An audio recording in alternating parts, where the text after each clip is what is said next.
بەناوی خوای بەخشندەی میهرەبان خوێندکاران و قوتابیانی خۆشەویست سڵاتان لێبێت. لە ڤیدیۆی ئەم جارەدا ئەڵقەی پێنجەمی چیرۆکی دورگەی گەنجینە ڕاوە دەکەین بە هیوای ئەوەی کە سوودی لێ ببینن. لە ئەڵقەی پێشوو گەشتەکە دەستی پێکرد، لەم ئەڵقەیەدا دەگەنە دورگەکە و بۆ یەکەم جار لەنگەر دەگرن. و لەم ئەڵقەیەدا سیلڤەر دەست دەکات بە جێبەجێکردنی پلانەکانی لەسەر دورگەکە. پلانەکەی سیلڤەر ئەوەیە دەیەوێت گفتوگۆ لەگەڵ ئەندامانی دەستەی کەشتیوانی بکات، ئەوانەی کە ئاغا بەکرێی گرتبوون بەر لە ئاشنابوونی بە سیلڤەر. دەیەوێت ڕازیان بکات کە پەیوەندی بە تاقمەکەی ئەوە بکەن، واتە ببن بە پیاوی سیلڤەر. بەڵام پیاوەکان داواکاریەکەی سیلڤەر ڕەت دەکەنەوە، دواتر سیلڤەر دەیان کوژێت.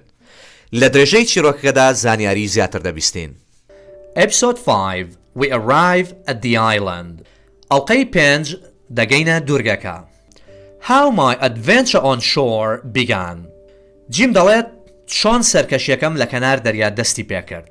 ئەمە بەشی یەکەمی ئەڵقەی پێنجەمە. The island looked very different when I came on deck the next morning.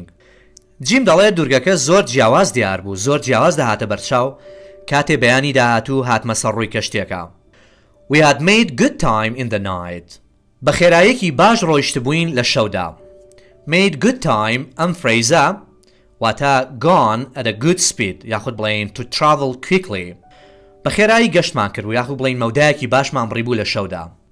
And the ship was lying approximately half a mile to the southeast of the island. و کەشتیەکە دەکەوتە نزیکەی دووری نیو میل لە باشووری ڕۆژهەڵاتی دورگەکە. Was lying لێرە داواتە شتێک بکەوێتە شوێنێک یا لە بارێکدا بێ. Was lying واتە دەکەوتە approximately واتە بە نزیکەی. اینجا جیم وەسفی دورگەکەمان بۆ دەکات بەم جۆرە دەڵێ Grey colored woods covered a large part of the surface. دارستانە ڕەنگ خۆڵەمێشیەکان بەشێکی زۆری ڕووبەرەکان داگیر کردبوو، داپۆشی بوو. Surface واتە ڕوو. And rocky hills pushed up high above these trees. و گردە بەردینەکان لە سەروی ئەم درەختانەوە سەریان وە دەرنابوو، بەرز بووبوونەوە. پاشان وەسفی گردەکەی سپایگلاسمان بۆ دەکا. دیارە سپایگلاس هەم ناوی میوانخانەکەی سیلڤەرە، هەم ناوی بەرزترین گردی دورگەی گەنجینەیە. دەڵێت the spyglass was the tallest hill on the island by more than 300 or 400 feet. سپایگلاس بەرزترین گرد بوو لە دورگەکە بە زیاتر لە 300-400 پێ. And it had a large flat top. و لوتکەیەکی تەختی گەورەی هەبوو، لوتکەیەکی تەختی فراوانی هەبوو. I did not like the look of Treasure Island. من کەیفم بە شێوە و ڕواڵەتی دورگەی گەنجینە نەهات. لوک لێرەدا ناوە واتە ڕواڵەت یاخۆ بڵێن شێوە. With some difficulty بە کەمێ سەختیەوە بە کەمێ دژواریەوە we brought the ship into a safe but narrow passage of water. کەشتیەکەمان هێنا بۆ نێو ڕاڕەوێکی سەلامەتی ئاو، بەڵام ڕاڕەوێکی تەسک و تەنگەبەر بوو. Narrow واتە شوێنێکی تەسک. Between Treasure Island and the nearby Skeleton Island. کە ڕاڕەوەکە دەکەوتە نێوان دورگەی گەنجینە و دورگەی سکێڵەتنی نزیگوێ. And we dropped the anchor. و لەنگەرەکەمان خستە خوارەوە. کەواتە بۆ یەکەم جار لە چ شوێنێک لەنگەریان بە کەشتێکە گرت لە نێوان دورگەی گەنجینە و دورگەی سکێڵەتن. The trees came down to the shore. درەختەکان بە کەنار ئاوەکەدا شۆڕ بووبوونەوە، هاتبوونە خوارەوە. And there was a swamp with 2 little fresh water rivers running out into it. و زەلکاوێکی لێبوو کە دوو ڕووباری سازگاری بچووکی دەڕژانە ناو. Swamp واتە زەلکاو، fresh water واتە ئاوی سازگار، ئەو ئاوی کە بۆ خواردنەوە دەشێ. The air smelled of dead wet leaves. هەوای ناوچەکە بۆنی گەڵای وشکی تەڕی دەدا، یاخود بڵێن گەڵای تەڕی مردوو. گەڵای وشکی تەڕ بۆ نمونە کاتێ لە پایزاندا گەڵاکان وشک دەبن و دەوەرن، دواتر بارانێک لەو گەڵایانە دەدات و تەڕ دەبن، بۆنێکی خۆش دەدەن. As soon as we arrived at the island, هەر کە گەیشتینە دورگەکە, most of the crew lay around on the deck grumbling together. زۆربەی ئەندامانی دەستەی کەشتیوانی لەسەر کەشتیەکە بێ ئیشوکار لی پاڵکەوتن و دەستیان کرد بە پرتە و بۆڵە، دەستیان کرد بە بۆڵەبۆڵکردن لەگەڵ یەکتری. Lie around واتە کەسێک بەبێ ئیش پاڵکەوێ و هیچ کارێ نەکا. Grumbling واتە پرتە و بۆڵەکردن یاخود بڵێن بۆڵەبۆڵکردن. Orders were followed slowly and carelessly. فەرمانەکان بە سستی و کەمتەرخەمیەوە جێبەجێ دەکران. carelessly واتە بە بێباکی یاخۆ بڵین بە کەم تەرخەمیەوە. And mutiny, it was clear, was hanging over us like a big black cloud. یاخیبوون ئەوەندە ڕوون و ئاشکرا بوو وەک پەڵەهەورێکی ڕەشی گەورە بەسەر سەرمانەوە بوو. واتە چۆن پەڵەهەورێکی ڕەشی گەورە بە ئاسمانەوە بە ئاسانی دەبینرێ، یاخیبوونیش ئاوا ڕوون و ئاشکرا بوو. We decided to have a meeting in the cabin. بڕیارماندا لەناو کابینەکەدا کۆبوونەوەیەک بکەین. Sir, said the captain, things are becoming very difficult. کاپتن سمۆڵت وتی قوربان بارودۆخەکان زۆر بەرەو سەختی دەڕۆن. And there's only one man who can help us. وتەنها یەک کەسەیە کە بتوانێ هاوکاریمان بکە. And who that? asked the squire. ئاغا پرسی ئەو کەسە چییە کە دەتوانێ هاوکاریمان بکات؟ Silver, sir, replied the captain. کەشتیوانەکە وەڵامی داوتی قوربان ئەو کەسە سیلڤەرە. He is as worried as us, and he is trying to hide what is happening. ئەویش وەکو ئێمە نیگەرانە و هەوڵ دەدا ئەوەی کە ئێستا ڕوودەدا بیشارێتەوە بۆ ئێمە هەستی پێ نەکەین. As soon as he can, he'll talk to his men and tell them to work hard and keep quiet. ئەگەر بۆی بکرێت لە زووترین کاتدا قسە لەگەڵ پیاوەکانی خۆیدا دەکات و پێیان دەڵێت کە بە سەختی کار بکەن یاخۆ بڵێن کۆڵ نەدەن و بێدەنگیش بن. اینجا کاپتن سمۆڵت بیرۆکەیەکی بەخەیاڵدادێ، ئەمەش بیرۆکەکەیە. Let's give the men an afternoon on the island. دەیبا دوایینیوەڕۆیەک کات بە پیاوەکان بدەین لەسەر دوورگەکە. Provided that most of them go ashore with silver. بەو شەرتەی بەشی زۆری پیاوەکان لەگەڵ سیلڤەر بڕۆنە کەناری دەریا. Provided that واتە بەو مەرجەی بەو شەرتەی You'll see he'll bring them back as quietly as sheep. ئەو ساکە بە چاوی خۆت دەبینی کە چۆن وەک مەڕ بە بێدەنگیریان هێنێتەوە. And so it was decided. ئابەم جۆرە بڕیاردرا. The squire, the doctor, the captain, myself, ئاغا و دکتۆر و کەشتیوانەکە و خۆم، جیم کە ئەم قسەیە دەکا مەبەستی خۆیەتی، 3 other good men و سێ پیاوە باشەکانی تر کە مەبەستی لە تۆم و جۆیس و هەنتە بوو. And about a third of the crew were going to stay on board the Hispaniola.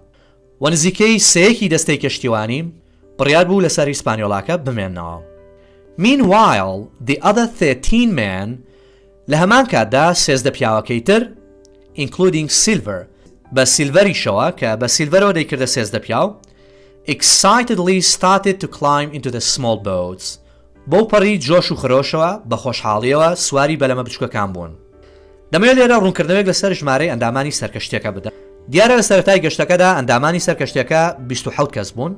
دواتر میستە ئارۆ دیارنامێنە و بەپێی بۆچوونی کاپتن سمۆڵت و بەپێی بۆچوونی کاپتن سمۆڵت بێ دەبێت بە ڕۆخی کەشتەکەدا کەوت بێتە خوارەوە. بەهەرحاڵ لە ئێستادا کە میستەر ئارۆ نەماوە 26 کەس ماونەتەوە لەسەر کەشتێکە. لەو 26 کەسە حوتیان ئەوانە بوون کە ناومان هێنان ئاغا و دکتۆر و کاپتن سمۆڵت و جیم و تۆم و جۆیس و هەنتە. جگە لەم حوتانە 19 کەسی تر ماونەوە. ئەگەر بە نزیکی سەیەکی تاقمەکە وەربگرین لەو 19 کەسە دەکاتە 6 کەس. واتە 6 کۆ حەوت یەکسانە بە 13 کەس کە بڕیارە لەسەر کەشتێکە بمێنەوە. و کە دەڵێ 13 کەسەکەی تر ئەمەش بەڵگەی ئەوەیە کە 13 بە 13 واتە 13 کەس بۆ کەنار دەریا و 13 کەس لەسەر کەشتەکە بڕیارە بمێنەوە. بەڵام دواتر بە ڕۆیشتنی جیم هاوکێشەکە دەگۆڕێ و ژمارەی و کەسانێک کە لەسەر کەشتێکە دەمێنەوە دەبن بە 12 و ژمارەی و کەسانێک کە دەچن بۆ سەر دوورگەکە دەبن بە 14 کەس بە جیمیشەوە. It was then that I had the first of the mad ideas that helped so much to save our lives. دوای ئەوە بوو کە یەکەمین بیرۆکە شێتانەکەم بە مێشکداهات کە زۆر بە کەڵکمان هات بۆ ڕزگارکردنی ژیانمان. With so few men on board, بۆ چەند کەسەکەمەی سەرکەشتێکە I was not needed on the ship. پێویستیان بە من نەبوو، پێویستی نەدەکردم لەسەر کەشتێکە بمێنمەوە. In a second I had climbed over the side. لە لەحزەیەکە لە چاوتروکانێکە بە ڕۆخی کەشتێکەدا داگەڕام and quietly dropped down into the bottom of the nearest boat. و بەبێ دەنگی خۆم فرەدایە بنی نزیکترین بەلەم. Bottom واتە بنی بنەوەی شتێک. I thought no one had seen me. پێم وابوو کەس نەیبینیوم. جیم بە بۆچوونی خۆی پێی وابوو کە کەس ئەوی نەبینیوە. However, Silver, who was in the other boat, بەڵام سیلڤەر کە لەناو بەلەمەکەی تردا بوو called out to know if it was me. بانگی کرد بۆی بزانێت کە ئاخۆ ئەو منم. کەواتە کاتێک جیم خۆی فرەدانی و بەلەمەکە وای زانی کەس نەیبینیوە بەڵام لە ڕاستیە سیلڤەر ئەوی بینی. I said that it was. منیش وتم بەڵێ منم بەڵێ خۆمم. And I wondered whether perhaps I should have stayed on board the ship. پرسیم کە ئاخۆ پێویستی دەکردم لەسەر کەشتێکە بمێنمەوە. وشەی wonder بە مانای پرسیارکردن دێ و هەروەها بە مانای سەر لێ سۆڕمان و تەعەجوب لێ هاتنیش دێت. When our boat reached the beach, کاتێک بەلەمەکەمان گەیشتە کەناری دەریا, I jumped out and ran into the trees. خۆم لە بەلەمەکە فڕێدا و ڕام کرد بۆ ناو درەختەکان. Not long after that, زۆری نەخایان دوای ئەوە, I heard Long John Silver shouting after me, Jim, Jim! But I did not stop. گوێم لێبوو Long John Silver بە دوای منە هاواری دەکرد و دەیوت Jim, Jim! بەڵام من نەوەستام, گوێم پێ نەدا. I ran and ran until I could run no more. هەڕام کرد و هەڕام کرد هەتاکو نەمتوانی هیچ تر ڕابکەم. لێرە پرسیارێکی جوانمان هەیە ئەگەر بۆمان بێتەوە بڵێ کاتێ سیلڤەر بانگی جیمی کرد لە نێو بەلەمەکەدا جیم وەڵامی سیلڤەری دایەوە یاخود نەخێر دەڵێن بەڵێ وەڵامی دایەوە. بەڵام کاتێ جیم ڕای کرد بۆ نێو درەختەکان و سیلڤەر هاواری کرد بۆ ئەوی بوەستێ جیم وەڵامی نەدایەوە. But since there were only 6, the cabin party had no need of my assistance, so I decided to go ashore. Quickly, I slipped over the side, curled up under the canvas on the nearest boat, then shoved off. No one took notice of me except Alan Jenkins, who said, "Is that you, Jim? Keep your head down." Long John looked sharply over from the other boat. Is Jim going ashore too? From that moment, I began to regret what I had done. The shore boats raced for the beach, but the boat I was in, having started first and being lighter and better manned, shot far ahead. Once the boat neared the trees along the shore, I caught an overhanging branch, swung myself out, and plunged into the nearest thicket. Long John and the rest were still 100 yards behind. Jim! Jim! I heard him shouting, but I paid no heed. Jumping and ducking, I followed my nose and ran until I could run no longer. The first shot, یەکەم گولە یاخۆ بڵێین یەکەم تەقا لە دوورگەکە. I was happy that I had avoided Long John. دڵخۆش بووم بەوەی کە خۆم لە Long John لادا بوو. Avoid واتە خۆلادان لە کەسێ یاخۆ بڵێین لە شتێ. And I began to relax. و دەستم کرد بە حەسانەوە. Then, after I had continued walking through the woods for some time, اینجا پاشەوەی کە بۆ ماوەیەک بەناو درەختەکاندا بەردەوام بووم لە ڕۆیشتن, I suddenly heard voices. لە ناکاو گوێم لە چەند دەنگێک بوو. Voices واتە دەنگە دەنگ یاخۆ بڵێین دەنگی چەند کەسێک. The voices grew louder and nearer. دەنگەکان بەرزتر و نزیکتر دەبوونەوە. And I hid behind a tree. بۆیە خۆم لە پشت دارێک حەشاردا. I thought that I should try to listen to the conversation. من پێم وابوو کە پێویستە هەوڵ بەم گوێ لە گفتوگۆیەکە بگرم. Conversation واتە گفتوگۆ. So I quietly moved closer through the trees. بۆیە بە بێدەنگی بەنێو درەختەکاندا نزیکتر بوومەوە. واتە لە دەنگە دەنگەکان نزیک بوومەوە.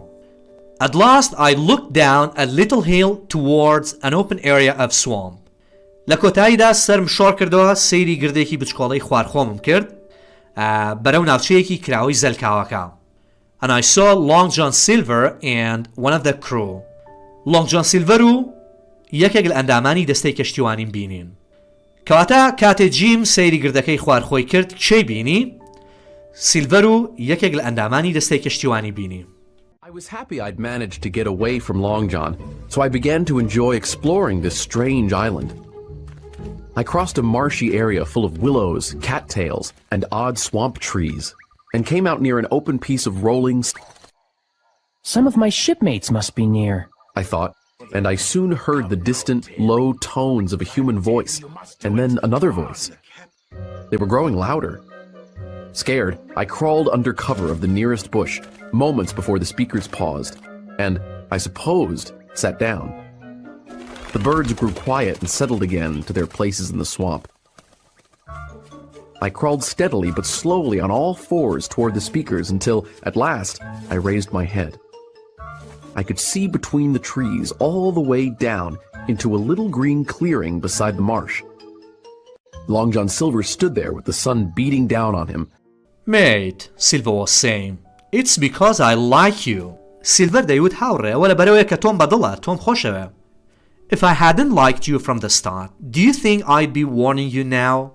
ئەگەر لە سەرەتاوە تۆم بەدڵ نەبووایە یاخو بڵین لە سەرەتاوە خۆشم نەویست بای پێ دوایە ئێستا ئاگادارم دەکردەوە It's all finished هەموو شتێک کۆتایی هاتووە And you can't do anything to change things بۆیە تۆ ناتوانێت هیچ شتێ بکەی بۆ گۆڕینی بارودۆخەکان یاخو بڵین بۆ گۆڕینی ئەوەی کە ئێستا دەگوزارێ I'm trying to save you join with us Tom من هەوڵ دەدەم ڕزگارت کەم وەرەگەڵ ئێمە تۆم Silver said the other man پیاوەکەی تر وتی Silver You're old تۆ کەسێکی بەتەمەنی And you're honest و کەسێکی ڕاستگۆیت And you've got money too هەروەها پارەشت هەیە And you're brave و پیاوێکی ئازا و نەبەردیشی And you're telling me you'd join those men لەگەڵ ئەم هەموو تایبەتمەندیە باشانە تۆ بە من دەڵێی دەتەوێت بچێگەڵ ئەو پیاوانە دەتەوێت پەیوەندی بۆ پیاوانەوە بکەی Not you قەت ئەوە تۆنی I prefer to lose my hand than turn against my duty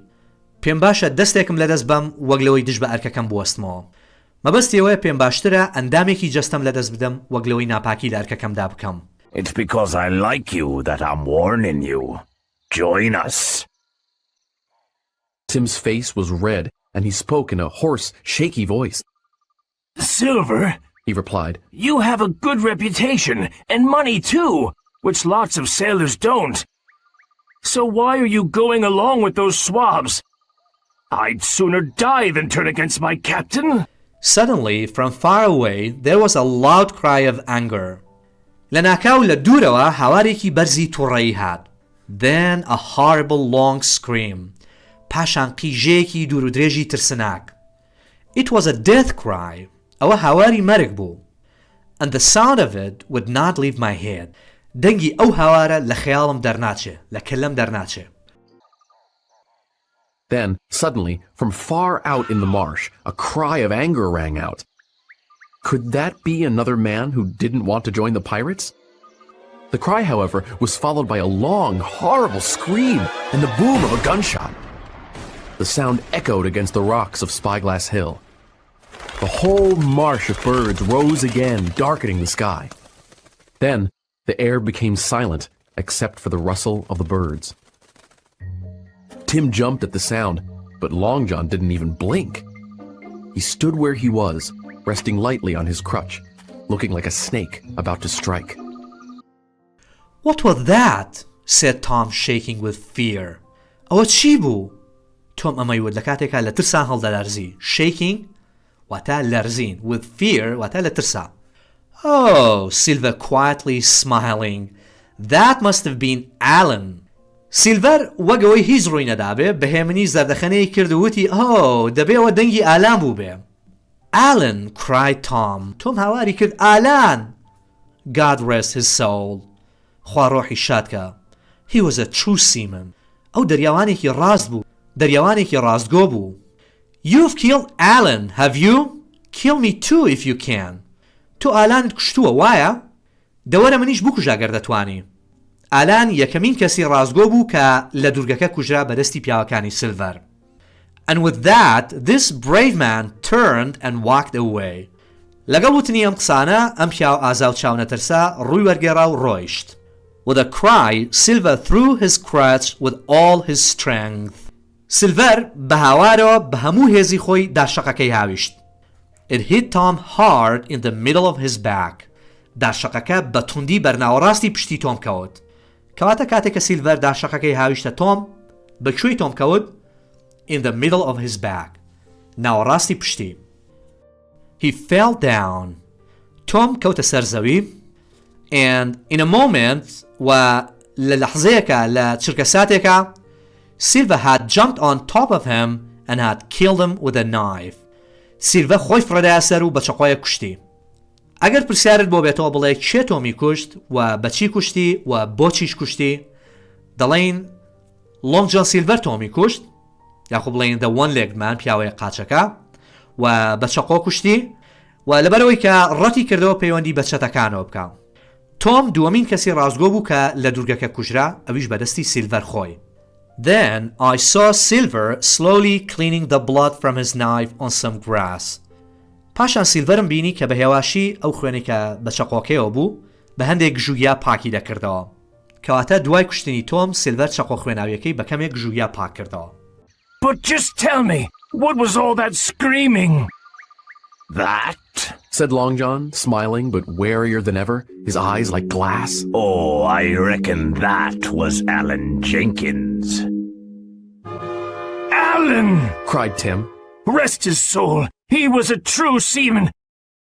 As for you, Long John Silver, you're no mate of mine. If I die like a dog, I'll die doing the right thing. You've killed Alan, have you? Kill me too, if you can, but I won't join you. Then the brave fellow turned his back and started walking toward the beach, but he did not go far. With a cry, Long John seized a broken tree branch to steady himself, and then hurled his crutch like a missile at poor Tim Cooper's back. It struck him, point first, with stunning violence right between the shoulders. Tim's hands flew up, and he gave a sort of gasp and fell. Long John, agile as a monkey even without a leg or crutch, was on him in a moment and stabbed Tim hard in the back twice with his knife.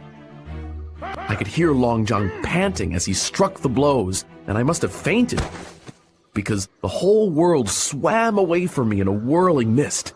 Long John, the birds, and the tall spyglass hilltops spun around and around. When I recovered, the monster had his crutch under his arm and his hat on his head. The murderer wiped his blood-stained knife on a tall wisp of grass beside Tim's motionless body. He took out a whistle and blew on it several times. فیکەیەکی دەرهێنا و چەند جارێک فیکەکەی لێدا. ویسڵ واتە فیکە. ئەم وشەیە چەند ساڵێک هاتۆتەوە لە بەشی پیتە بێدەنگەکان. I do not know what this meant. جیم دەڵێ من نەمدەزانی ئەم فیکەیە چ مانایەکیە. مەبەستی چیە لەو فیکەیە؟ But guessed that more men would be coming. بەڵام لاموا بوو کە پیاوی زیاتر بەرەو ئەوێ دێن. کەواتە دوای کوشتنی تۆم سیلڤەر چەند جارێک فیکەی لێدا بۆیە جیم پێی وابوو کە سیلڤەر بانگی پیاوەکانی خۆی دەکات. I began to move away as quickly and as quietly as I could. دەستم کرد بە دوورکەوتنەوە لەوێ. ئەوەندەی لە توانامدا بوو بە خێرایی و بە بێدەنگی. They had already killed 2 people. ئەوان پێشتر 2 کەسیان کوشتە بوون. Might I be next? بڵێ کەسی دواتر من بم؟ 2 کەسەکەش ئالان و تۆم. دیارە لەم چیرۆکەدا 2 کەس ناویان تۆمە. یەکەمیان تۆم ڕەدروتی بە ساڵات چوو کە ئاغا لە نیشتیمانی خۆی لەگەڵ خۆی دەیهێنێ بۆ گەشتەکە. دووەمیان ئەو تۆمەیە کە ئاغا بەر لە ناسینی سیلڤەر دەیدۆزێتەوە و بەدەستی سیلڤەر دەکوژرێت. I ran and ran full of fear. بۆ پەڕی ترسەوە بەبێ وەستان ڕام کرد. How could I go back to the boats with these men after what they had done? چۆن توانی بام لەگەڵ ئەم پیاوانە بگەڕێمەوە بۆ لای بەلەمەکان پاش ئەو کارانەی کردیان واتە پاش ئەوەی تۆم و ئالانیان کوشت. Would they kill me as soon as they saw me? ئایا هەر کە منیان بینی بادەیان کوشتم؟ It was a disaster, I thought. پێم وابوو ئەوە کارەساتە، ئەوە بەڵایەکی گەورەیە. کەواتە جیم کوژرانی تۆم و ئالانی بەلاوە کارەساتێکی گەورە بوو. There was nothing left for me but death. هیچ شتێکم بۆ نەما بۆ جگە لە مردن، جگە لە مەرگ. ئەویش by one of the mutinias or by starvation. ئەویش لەلایەن یەکێک لە یاخیبوان یاخود بڵین بەدەستی یەکێک لە یاخیبوان یاخود بەهۆی پرسێتیەوە. Mutinias واتە یاخیبووەکان هەڵگەڕاوەکان. Starvation واتە برسێتێکی ئەجگار زۆر کەسێکە بۆ ماوەیەکی زۆر خواردنی لا نەبێت کەمەش دەبێت هۆی مردنی کەسەکە. But as I ran through the woods بەڵام کاتێ بەنێو دارستانەکەدا ڕام کرد a new fright made me stop suddenly. لە ناکاو ترسێکی تازە هاتە دڵمە و وای لێکردم بوەستم. And I stood still. بۆیە بەبێ جوڵە وەستام. Still ئەوەیە بەبێ حرەکە بەبێ جوڵە بوەستی. My heart racing. بەڵام دڵم زۆر بە خێرایی لێی دەدا. Race واتە پێشبڕکێکردن. واتە دڵم بە خێراییەکی ئەجگار زۆر لێی دەدا وەک ئەوەی کە لە پێشبڕکێدا بووم. The man of the island. پیاوی دوورگەکە. بەشی سێمی ئەڵقەی پێنجەم پەیوەستە بە پیاوی دوورگەکە. بابزانین پیاوی دوورگەکە ناوی چییە و کێیە چی دەکات لەم دوورگەیە و هۆکاری مانەوەی لە دوورگەکە چییە و ئەو ماوەیە کە لە دوورگەکە ماوەتەوە خواردنی چی بووە و لەسەر چی ژیاوە. Something had jumped with great speed behind a tree. شتێک بە خێراییەکی زۆر بازیدا لە پشتدارێک. بازیدا پشتدارێک It could have been a bear or a man or a monkey. دەکرێت ئەو شتێک کە باسیدا پشدارێک ورز بوو بێ یاخود پیاو بوو بێ یاخود بڵێ مرۆڤێک بوو بێ ویان مەیمون بوو بێ. I could not tell. نەمدەتوانی بڵێم چی بوو. I was very frightened and I could not move. زۆر ترسا بووم. نەشم دەتوانی بجوڵم. Then I saw it again running on two legs. پاشان دووبارە بینیمەوە لەسەر دوو قاز ڕای دەکرد. It was dark and strange and bent over. شتێکی ڕەشتاڵە و سیر بوو و چەما بوویەوە. But I knew that it was a man. بەڵام زانیم کە مرۆڤە. وشەی man لێرەدا دەتوانین بڵین بەمانای مرۆڤ دێت. I had a pistol with me and that now made me feel a little braver. دەمانچەیەکم پێ بوو ئەمە ژوای لێکردم کەمێک زیاتر هەست بە ئازایی بکەم واتە بڵین هەست بە ئازایەتی زیاتر بکەم. I started to walk to where the man was. دەستم کرد بە ڕۆیشتن بۆ ئەو شوێنەی کە پیاوەکەی لێبوو. He had been hiding behind a tree. پیاوەکە لە پشت دارێک خۆی حەشاردا بوو. But as soon as I came closer, he stepped out to meet me. بەڵام هەر کە لەی نزیک بوومەوە هاتە دەرەوە بۆ ئەوی ڕوبەڕووم بێتەوە یاخود بڵین بۆ ئەوی بەپیرمەوە بێ. Who are you? I asked. پرسیم تۆ کێی؟ Bengan, he answered. I am poor Bengan. Bengan وەڵامی دایەوە وتی من بێنگەنی بەسە زمانم.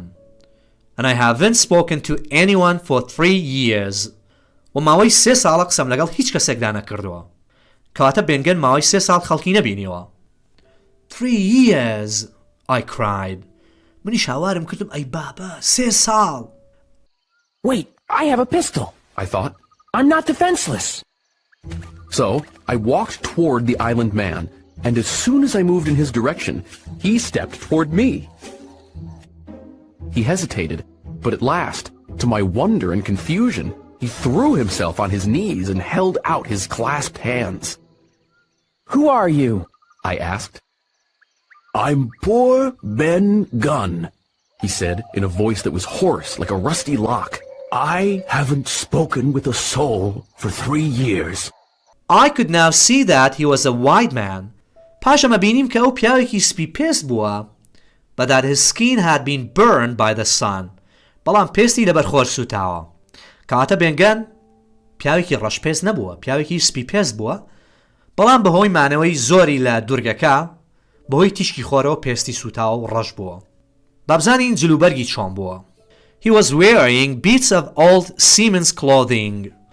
چەند پارچەیەک لە جلوبەرگی دەریاوانە کۆنەکانی لەبەر بوو. And these beads were held together. و ئەم پارچانەش بێکۆل کێنرابوون. بابزانین بە چی بێکۆل کێنرابوون؟ With sticks بە شوڵی دار. stick مانای زۆرە. یەکێک لە مانەکە مانای شوڵی دار دێ.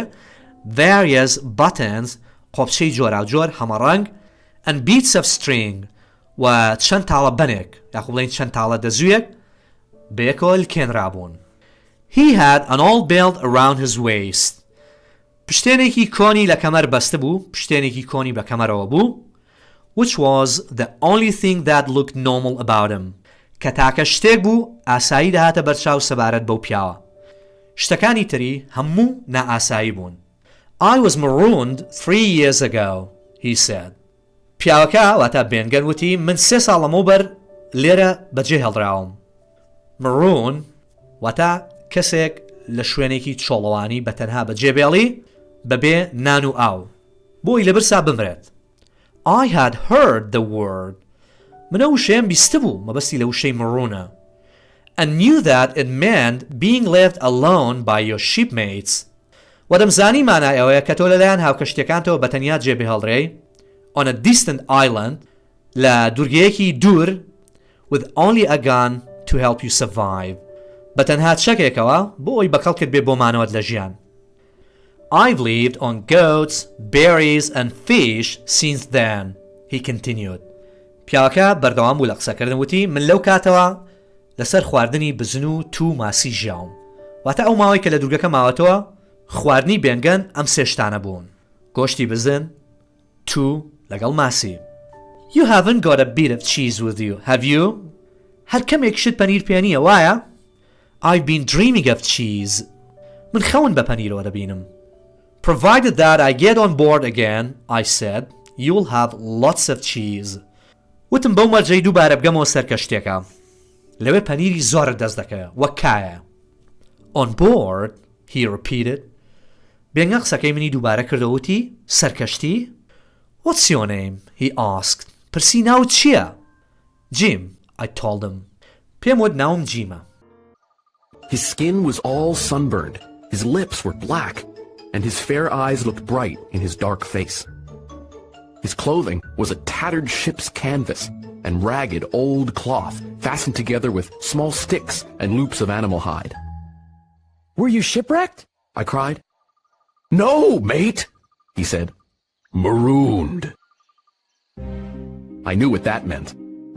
Being marooned was a horrible punishment in which a pirate was left behind on a desolate island with only a little gunpowder and one bullet. Marooned 3 years ago, Gunn went on. I've lived on goats, berries, and oysters, but my heart craves a civilized diet. You don't happen to have a piece of cheese? No? Well, many long nights I've dreamed of cheese, toasted mostly. If I ever get aboard again, I said. you shall have plenty of cheese. As we talked, he was feeling my jacket, smoothing my hands, and generally showing a childish pleasure in the presence of a fellow creature. I'm Jim, I said. Jim, Jim, he repeated, quite pleased. Well, Jim, I've thought about it on this lonely island. باشە جیم من لەم دوورگە چۆڵە بیرم کردوتەوە سەبارەت بەمە. مەبەستی ئەوەیە بیری لەوە کردوتەوە کە دووبارە بێتەوە بە کەسێکی باش. چونکە لە نوسخە ئەسڵەکەی کتێبی دورگەی گەنجینەدا باز لەوە دەکات کە پێشتر بێنگەن بەر لەوەی ببێ بە چەتە پیاوێکی دیندار و بەتەقوا بووە و ئەم سەختی و ناڕەحەتی زۆرەی دوورگەکە وای دەکردووە کە هەستی پەشیمانی لا دروست ببێ. And I'm a changed man و من کەسێکی یاخوب بڵێین پیاوێکی گۆڕاوم. Changed لێرەدا adjectivە واتە ئاوەڵناوە. You won't see me drinking rum again. تۆ نامبینی جارێکی تر شەراب خۆمەوە ڕەم خۆمەوە. Or, well, just a little for luck, of course. بێگومان هەڵبەتە تەنها کەمێک دەخۆمەوە بۆ شانس. دیارە پێیان وابووە خواردنەوەی شەراب شانست زیاد دەکا بەختت زیاد دەکا. And I'm going to be good. و من دەبم بە کەسێکی باش. And he looked around him carefully. و بەوریاییەوە سەیری دەوروبەری خۆی کردووتی I'm rich, rich, and I'll tell you something. من دەوڵەمەندم. و شتێکت پێ دەڵێم شتێکت بۆ باز دەکەم. I'll give you some of it since you were the first man to find me. هەندێکت لەو گەنجینەیە دەدەمێت چونکە تۆ یەکەم کەس بووی منت دۆزیەوە. کەواتە یەکەم کەس کە بێنگەنی دۆزیەوە کێ بوو پاش 3 ساڵ دوورکەوتنەوە پاش 3 ساڵ مانەوەی لە دوورگەکە جیم بوو. واویش لە بەرامبەرەوەدا بەڵێنی پێدا کە هەندێک لەو گەنجینەی کە دۆزیوە پێی بدا. لێرەدا جیم بۆی دەردەکەوێت کە بێنگەن گەنجینەکەی دۆزیوەتەوە چونکە دەڵێ دەوڵەمەند و بەڵێنیشی پێدات کە هەندێکی لەو گەنجینەیە بداتێ. Well now, Jim, can you believe I once had a devoted mother who looked after me? Not really, I answered. I was a polite, church-going boy, too, Gunn said. I've thought about it here on this lonely island, and I've decided to go back to church someday. I'll be good again, I know how. And Jim, looking all around him and lowering his voice to a whisper, I'm rich. This poor fellow was crazy, I thought. I must have looked unconvinced, for he repeated, Rich, rich, and I'll make you rich too, Jim. You'll be thankful you found me first. But with that, he suddenly looked frightened and held my hand hard. بەڵام لەگەڵ وتنی ئەمە لە ناکاو ترساو بە توندی دەستی گرتم. It's not Flint's sheep you are from, is it? He asked. پرسی خۆ تۆ لە لای کەشتەکەی فلینتۆ نەهاتووی وایە؟ لێرەوە بۆمان دەردەکەوێت کە بێنگەن نەیزانیوە کە فلین لە ژیاندا نەماوە. This gave me hope. ئەم قسەیە هیوای پێبەخشیم. واتە کاتێک کە بێنگەن وتی خۆ لە لای کەشتەکەی فلینتۆ نەهاتووی ئەم قسەی بێنگەن هیوای پێبەخشیم. Perhaps I had found someone who would help me. ڕەنگە کەسێکم دۆزی بێتەوە کە یارمەتیم بدات. No, it's not Flint's sheep. Flint's dead, I replied. منیش وەڵام دایوتم نەخێرەوە کەشتی فلین نییە. فلین مردووە. But there are some of Flint's crew aboard. بەڵام هەندێک لە تاقمەکەی فلین لەسەر کەشتیەکان. Which is bad news for the rest of us. کە ئەمەش هەواڵێکی ناخۆشە بۆ هەمومان. Not a man with one leg, he said. لێرەدا بە پچڕ پچڕی قسە دەکات دەڵێ چی؟ پیاوە یەک قاچەکەی لێ نییە؟ بەتا لەگەڵتان نییە؟ پیاوەکە وای وت. Silver? I asked. پرسیم سیلڤەر دەڵێ؟ Yes, that was his name. بەڵێ خۆیەتی ئەوە ناوەکەی بوو. If you were sent by him, then I'm a dead man, he said quietly. بەهێمنی بەبێ دەنگی وتی ئەگەر تۆ لەلایەن ئەوە نێردراوی کەوابێ من کەسێکی مردووم. I had decided what to do in a moment. لە چرکە ساتێکە بڕیارمدا چی بکەم. I told him all about our voyage and the crisis we were now in. هەموو شتێکم پێوت سەبارەت بە گەشتەکەمان و ئەو قەیرانەی کە لەو کاتەدا تێکەوت بووین. He listened carefully. بەوریاییەوەی گوێی لەگرتم. And then he said, پاشان وتی, You're a good lad. تۆ کوڕێکی باشی. Lad ئەمە old-fashioned wordە وشەیەکە باوی نەماوە ئێستا دیارە بە مانای a boy واتە کوڕ. Don't you worry. بێنگەن will help you. نیگەران مەبە. بێنگەن یارمەتیت دەدا. Now, do you think your squire would pay me well to help him? ئێستا پێت وایە ئاغاکەت پارەیەکی باشم دەداتێ کە یارمەتی بدەم؟ یاخۆ بڵێن حەقدەستێکی باشم دەداتێ؟ And take me back home on the ship? و پێت وایە بە کەشتێکە دەمباتەوە بۆ وڵاتی خۆم؟ The squire is a gentleman. ئاغا پیاوێکی بەڕێز و خانەدانە. And anyway, if you don't have the others, و هەر چۆنێ بێت ئەگەر ئەوانی ترمان لەگەڵ نەبن, we will need you to help sail the ship home, I said. وتم ئاغا پیاوێکی بەڕێز و خانەدانە و هەر چۆنێ بێ ئەگەر ئەوانی ترمان لەگەڵ نەبن پێویستمان بە تۆ دەبێ بۆی کەشتەکەمان بۆ لێ بخڕی بۆ گەڕانەوەمان بۆ نیشتیمان. Well, he continued. باشە, بێنگەن بەردەوام بوو لە قسەکانی. I'll tell you some of my story. کەمێک لە بەسەراتەکەی خۆمت بۆ دەگەڕمەوە. کەمێک لە چیرۆکەکەی خۆمت بۆ باز دەکەم. بەرزانین چیرۆکی بێنگەن چییە؟ I were on Flint's ship when he went to bury the treasure. دەڵێ من لە کەشتەکەی فلیندا بووم کاتێک چوو بۆ شاردنەوەی گەنجینەکە. He took 6 strong sailors with him. 6 دەریانی بەهێزی لەگەڵ خۆیدا برد بۆ شاردنەوەی گەنجینەکە. But he came back alone. بەڵام بەتەنیا گەڕایەوە. He'd killed them all. هەموویانی کوشتبوون. کەواتە لێرە بۆمان دەردەکەوێت کە بێنگەن کاتی خۆی شەتەی دەریا بووە و سەر بە تاقمەکەی فلیند بووە. چونکە لەوێ بوو کە فلیند 6 پیاوی بەهێز لەگەڵ خۆیدا دەبات بۆ هەشاردانی گەنجینەکە دواتریش هەمویان دەکوژێت نەکا شوێنی گەنجینەکە بە کەس بڵێن. Billy Bones was the ship's mate. ئەو کاتێک کە فلیند کاپتن بوو Billy Bones ئەفسەری کەشتێکە بوو. And Long John looked after the supplies و Long John چاودێری ئازوقە و پێداویستەکانی دەکرد. Well, I was on a different ship 3 years ago when I saw this island again. هەڵبەتە من 3 ساڵەمە بەر لەسەر کەشتێکی تر بووم کاتێ دووبارە ئەو دورگەیەم بینیەوە. Boys, I said, let's stop and get Flint's treasure. وتم کوڕی نەدەی با بوەستین و گەنجینەکەی فلیند بدۆزینەوە. The captain wasn't happy.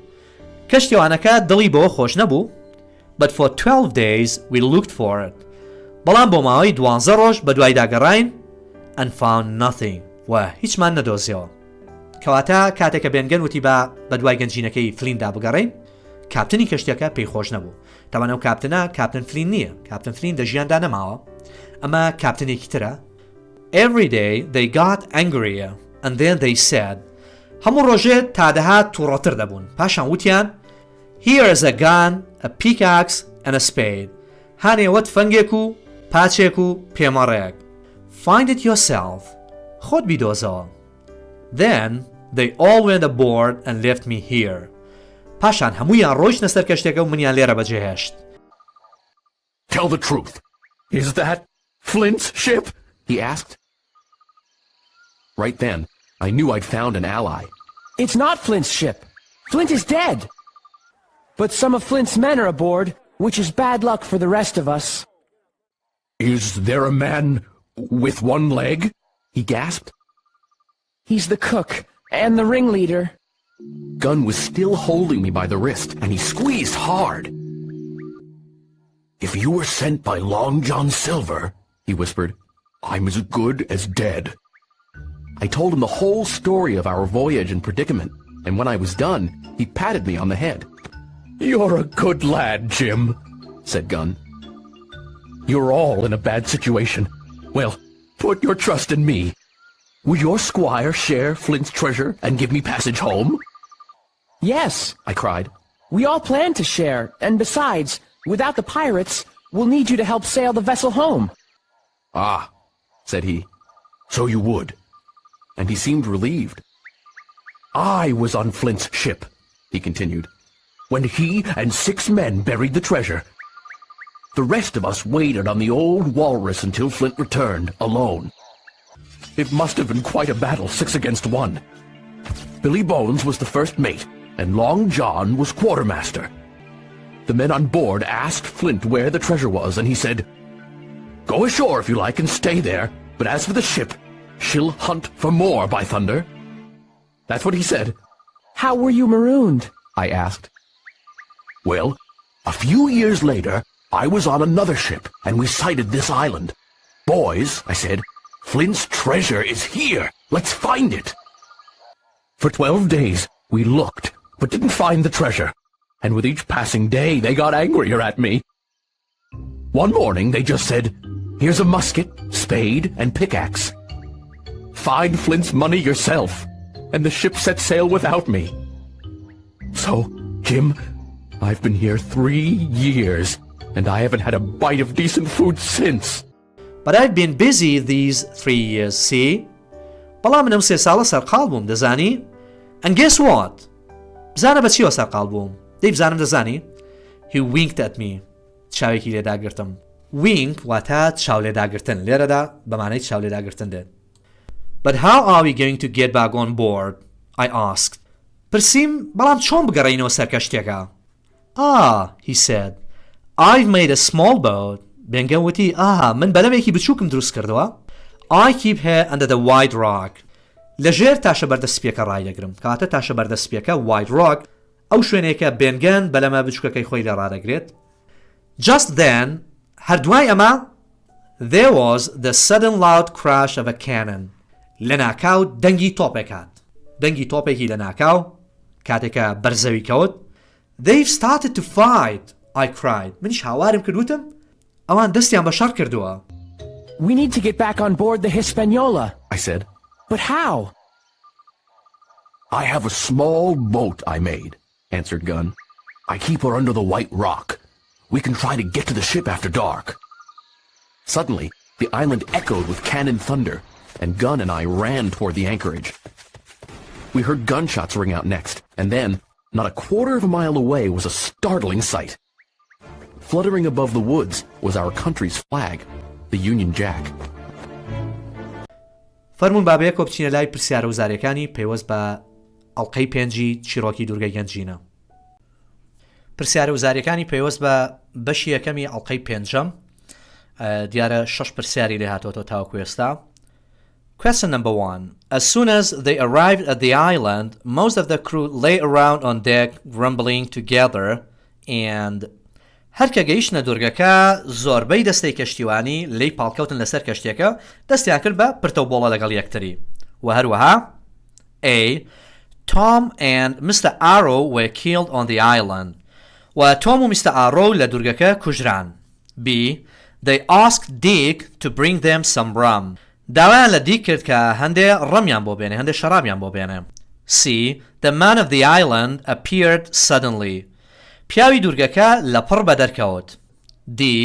Orders were followed slowly and carelessly. فەرمانەکان بە هێواشی و کەم تەرخەمیەوە جێبەجێ دەکران. وەڵامی ڕاست بریتێ لە هەڵبژاردەی D. هەرکە گەیشتنە دوورگەکە زۆربەی دەستەی کەشتیوانی لی پاڵکەوتن لەسەر کەشتێکە و دەستیان کرد بە پرتەوبۆڵە لەگەڵ یەکتری و فەرمانەکانیش بە هێواشی و بە یاخو بڵین بە سستی و بە کەم تەرخەمیەوە جێبەجێ دەکران. Question number 2. When Hispaniola reached the island, most of the crew started to dash. کاتێک هیسپانیۆڵاکە گەیشتە دوورگەکە زۆربەی دەستەی کەشتیوانی دەستیان کرد بە چی؟ A. follow the orders دەستیان کرد بە جێبەجێکردنی فەرمانەکان. B. Go to the island دەستیان کرد بە ڕۆیشتن بۆ دوورگەکە. C. Leave the ship forever دەستیان کرد بە جێهێشتنی کەشتێکە بۆ هەتایە. D. Disobey and grumble دەستیان کرد بە بێگوێیی. Disobey واتە بەگوێنەکردن and grumble و بۆڵەبۆڵکردن. وەڵامی ڕاست بریتیە هەڵبژاردەی D. Disobey and grumble. Question number 3. Which one do you think was Captain Smollett's idea? پێت وایە کام لەمانە بیرۆکەی Captain Smollett بوو؟ A. To give Silver and his men an afternoon to go ashore. دوای نیوەڕۆیە کات بە سیلڤەر و پیاوەکانی بدەین بۆ ئەوی بچنە کەنار دەریا. B. Putting a flag over Hunter's body دانانی ئاڵایەک بەسەر لاشەی هەنتەردا. C. Moving the Hispaniola to the North Inlet گواستنەوەی هیسپانیۆڵاکە بۆ کەنداوی باکوور. D. To leave all the supplies on the ship بەجێهێشتنی تەواوی پێداویستیەکان لەسەر کەشتەکان. وەڵامی ڕاست بریتیە هەڵبژاردەی A. To give Silver and his men an afternoon to go ashore پێدانی کات دوای نیوەڕۆیەک بە سیلڤەر و پیاوەکانی بۆی بچنە کەنار دەریا. ئەمە بیرۆکەی Captain Smollett بوو. Question number 4. When Jim dropped down secretly into the little boat, he thought no one had seen him. But کاتێ جیم بەنهێنی خۆی هەڵدا خوارەوە بۆ ناو بەلەمە بچووکەکە پێی وابوو کەس نەیبینیوە بەڵام A.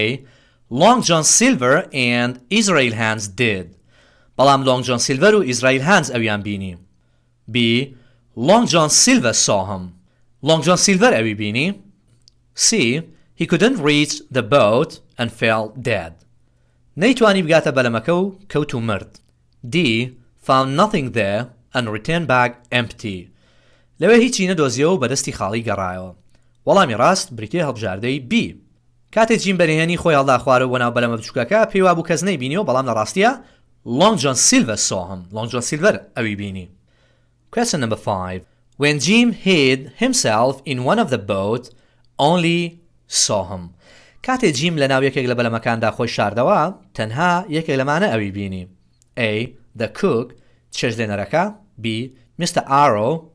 Arrow C. Dr. Livesey D. Captain Smollett وەڵامی ڕاست بریتیە هەڵبژاردەی A.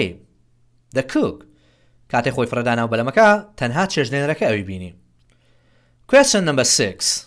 پرسیاری 6. Jim felt sorry when he went with the two boats since جیم هەستی بە پەشیمانی کرد کاتێ لەگەڵ دوو بەلەمەکە ڕۆیشت چونکە A. He remembered home and the inn لەبەرەوەی نیشتیمان و میوانخانەکەی بیرکەوتنەوە. B. Long John Silver had seen him لەبەرەوەی Long John Silver ئەوی بینی. C. He wished to be a pirate called Captain Flint خۆزگەی دەخواست ئەو تووتیە بایە کە پێیان دەوت Captain Flint. D. All of them are correct هەموویان ڕاستن. وەڵامی ڕاست بریتیە هەڵبژاردەی B. جیم هەستی بە پەشیمانی کرد کاتێ لەگەڵ دوو بەلەمەکە ڕۆیشت چونکە Long John Silver ئەوی بینی. زۆر جار وشەی sorry بەمانای پەشیمانی دێت بەمانای هەستی پەشیمانی. بەشی دووەمی ئەڵقەی پێنجەم ئەم بەشەشیان تقریباً 6 پرسیاری لێ هاتۆتەوە. Question number 7. The first honest sailor who was killed in the island was and the first pirate who died in the story when it started by Bill's arrival to the Admiral Bimbo was یەکەمین دەریاوانی ڕاستگۆ کە لە دوورگەکە کوژرا کێ بوو و یەکەمین چەتە کە لە چیرۆکەکەدا مرد کێ بوو ئەو چیرۆکەی کە بەگەیشتنی بیل بۆ میوانخانەی ئەدمیرال بێمبۆ و دەستی پێ کرد. لێرە ڕاستەوخۆ وەڵامی ڕاست هەڵبژێرم. وەڵامی ڕاست بریتیە هەڵبژاردەی D. یەکەمین دەریاوانی ڕاستگۆ کە لە دوورگەکە کوژرا کێ بوو ئالن و یەکەمین چەتە کە لە چیرۆکەدا مرد کاپتن بیل بوو. Question number 8. The innkeeper of the inn threw his crutch with all his strength so as to خاوەنی یەکێک لە میوانخانانە داردەستەکەی بە هەموو هێزی خۆی هاویشت بۆ ئەوەی چی بکە؟ وەڵامی ڕاست بریتیە هەڵبژاردەی B. The innkeeper of the Spyglass Inn واتە خاوەنی میوانخانەی Spyglass داردەستەکەی بە هەموو هێزی خۆی هاویشت بۆ ئەوەی hit Tom hard in the middle of his back بۆ ئەوەی بەتوندی لە ناوەڕاستی پشتی تۆمی بدات. Question number 9. Silver killed Tom because Silver Tommy کشت چونکە A. He knew Silver's plans لەبەرەوەی پلانەکانی سیلڤەری دەزانین. B. He helped Jim run away لەبەرەوەی یارمەتی جیمیدا بۆی ڕابکە. C. He refused to join the pirates لەبەرەوەی ڕەتی کردەوە کە بچێتە گەڵ چەتەکان. D. He lived there for 3 years لەبەرەوەی بۆ ماوەی 3 ساڵ لەوێ ژیا. وەڵامی ڕاست بریتیە هەڵبژاردەی C. سیلڤەر تۆمی کوشت لەبەرەوەی کە He refused to join the pirates لەبەرەوەی ڕەتی کردەوە کە بچێتە گەڵ چەتەکان یاخود پەیوەندی بە چەتەکانەوە بکات. Question number 10. Silver Tom because he ئەمە شەمان پرسیارە بە فۆرمی جیاوازەوە. سیلڤەر چی لە تۆم کرد و لەبەر چی؟ وەڵامی ڕاست بریتیە هەڵبژاردەی C. Silver killed Tom سیلڤەر تۆمی کوشت because he refused to join Silver's group لەبەرەوەی ڕەتی کردەوە کە پەیوەندی بە گروپەکەی سیلڤەرەوە بکات. Question number 11. After cleaning the blood from his knife on some grass, Silver blew his whistle and Jim پاش پاکردنەوەی خوێنەکە لە چەقۆکەی بە هەندێک ژوگیا سیلڤەر فیکەکەی لێدا و جیمیش A. expected that Silver had seen him چاوەڕێی ئەوەی دەکرد کە سیلڤەر ئەوی بینێ بێ. B. ran back through the woods to see Bengan ڕای کردەوە بۆ نێو دارستانەکە بۆ بینینی بێنگان. C. guessed that Silver was calling his man پێی وابوو کە سیلڤەر بانگی پیاوەکانی دەکات. D. moved closer to watch what Silver was doing ڕۆیشتە نزیکتر بۆ ئەوی سیر بکا کە سیلڤەر خەریکی چییە. وەڵامی ڕاست بریتیە هەڵبژاردەی C. پاش پاکردنەوەی خوێنەکە لە چەقۆکەی بە هەندێک ژوگیا سیلڤەر فیکەی لێدا و جیم guessed that Silver was calling his man پێی وابوو کە سیلڤەر بانگی پیاوەکانی دەکات. Question number 12. Choose the right option هەڵبژاردەی ڕاست هەڵبژێرە. A. Jim thought that being killed by the pirates was a disaster. Jim پێی وابوو کوژرانی لەلایەن چەتەکانەوە کارەساتە. B. There were 2 books and a roll of paper inside the pocket covered in cloth. دوو کتێب و پەڕێکی لولدراو لەناو ئەو پاکەتەدا بوون کە بە پەڕۆدا پۆشرا بوو. C. When Flint was the captain, Israel Hands was the coxswain. کاتێک فلین کاپتن بوو ئیزرائیل هانز کەشتی لێخۆر بوو کۆکسوین. نەخێر ئیزرائیل هانز ئەو کاتە فلینس گانەر واتە تۆپچی فلین بوو ئەو کات. D. The doctor had to find a ship and a crew in Bristol. دکتۆرەکە دەبوو کەشتێک و دەستەی کەشتیوانی بدۆزێتەوە لە بریستڵ. وەڵامی ڕاست بریتیە هەڵبژاردەی A. Jim thought that being killed by the pirates was a disaster. Jim پێی وابوو کوژرانی لەلایەن چەتەکانەوە کارەساتە. یاخوب بڵێن کوژرانی بەدەستی چەتەکان. بەشی کۆتای ئەڵقەی پێنجەم بە ناوی The Man of the Island ئەمەیان زۆرترین پرسیاری لێ هاتووە تاوەکو ئێستا 10 پرسیاری لێ هاتووەتەوە. Question number 13. Bengan told Jim that he hadn't spoken to anyone. Bengan بە جیمی وت کە قسەی لەگەڵ هیچ کەسێکدا نەکردووە. A. Since he was working with Captain Flynn لەو کاتەوەی کە لەگەڵ کاپتن فلین کاری دەکرد. B. For 12 days بۆ ماوەی 12 ڕۆژ قسەی لەگەڵ هیچ کەسێکدا نەکردووە. C. For 2 weeks بۆ ماوەی 2 هەفتە. D. For 3 years بۆ ماوەی 3 ساڵ. وەڵامی ڕاست بریتیە هەڵبژاردەی D. بێنگەن بە جیمی وت کە ماوەی 3 ساڵە قسەی لەگەڵ هیچ کەسێکدا نەکردووە. Question number 14. All of the following sentences are true about Bengan apart from هەموو ئەو ڕستانەی خوارەوە ڕاستن سەبارەت بە بێنگان جگەلەیەک ڕستە. A. He was wearing bits of old seaman's clothing پارچەی جلی دەریاوانە کۆنەکانی پۆشی بوون. B. He had an old belt around his waist قایشێکی کۆم بە کەمەریەوە بوو. C. He had a pistol that made him feel a little braver دەمانچەیەکی پێبوو کە وای لێ کرد بوو کەمێ زیاتر هەست بە ئازایەتی بکە. D. He had been dreaming of cheese خەونی بە پەنیرەوە دەبینیم. وەڵامی ڕاست بریتیە هەڵبژاردەی C. هەموو ئەوانەی سەرەوە ڕاستن جگە لە هەڵبژاردەی C. He had a pistol that made him feel a little braver ئەمەیان بۆ جیم ڕاستن. جیم دەمانچەی پێبوو نەک بێنگان.